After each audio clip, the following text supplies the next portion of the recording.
ৰাজ্যবাসীৰ বাবে আহিছে এটা খুবেই দুখবৰ। নগাঁও জিলাৰ ব্ৰতদৱাৰ সমীপৱৰ্তী ৰাইডঙীয়া আইভেটিৰ প্ৰতিভাৱান নৃত্যশিল্পী অৰুজ কমল বৰাৰ বুধবাৰে নিশা গুৱাহাটী চিকিৎসা মহাবিদ্যালয় হস্পিতালত মৃত্যু হয়। 23 বছৰীয়া অৰুজ কমল বৰাৰ বিগত 10 দিন ধৰি জ্বৰত আক্ৰান্ত হৈ আছিল। জ্বৰ হৈ থকাৰ সময়ত অৰুজ কমল বৰাক প্ৰথমে নগাঁও, পৰৱৰ্তী সময়ত গুৱাহাটী নেম কেয়াৰ হস্পিতালত চিকিৎসাধীন হৈ থকাৰ সময়ত জাপানীজ এনকেফেলাইটিছ বুলি ধৰা পৰে।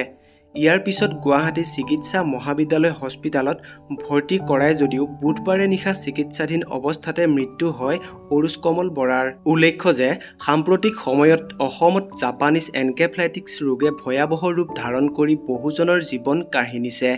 এনেদৰে জাপানীজ এনকেফেলাইটিছ বৃদ্ধি হোৱাৰ পাছতো ইয়াৰ পৰা ৰক্ষা পাবলৈ স্বাস্থ্য বিভাগে বৃহত্তৰ অঞ্চলটোত কোনো ধৰণৰ ব্যৱস্থা গ্ৰহণ নকৰাত শংকিত হৈ পৰিছে স্থানীয় ৰাইজ। নগাঁৱৰ আনন্দৰাম ঢেকিয়াল ফুকন মহাবিদ্যালয়ৰ স্নাতক মহলাত অধ্যয়নৰত অৰুজ কমল বৰা নৱপ্ৰজন্মৰ এগৰাকী প্ৰতিভাৱান নাট্যশিল্পী হিচাপে নগাঁও জিলাত পৰিচিত আছিল। নগাঁৱৰ বিশিষ্ট নাট্যশিল্পী দীপক বৰা, জ্যোতিপ্ৰসাদ ভূঞা আদি কেইবাগৰাকী ব্যক্তিৰ লগত কেইবাখনো অপেচাদাৰী নাটকত অভিনয়ৰ লগতে কুশীলৱ হিচাপে কলাত্মক পৰিচয় দিছিল। শিল্পীগৰাকীৰ মৃত্যুত সামাজিক, সাংস্কৃতিক আদি কৰি বিভিন্ন অনুষ্ঠান, প্ৰতিষ্ঠান আৰু ব্যক্তিবিশেষে গভীৰ শোক প্ৰকাশ কৰিছে। মৃত্যুৰ সময়ত অৰুজ কমল বৰাই পিতৃ, মাতৃ, জ্যেষ্ঠ ভাতৃকে আদি কৰি বহু আত্মীয় স্বজনক ইহ সংসাৰত এৰি থৈ যায়। সঁচাকৈ খবৰটো শুনি খুবেই দুখ লাগিল।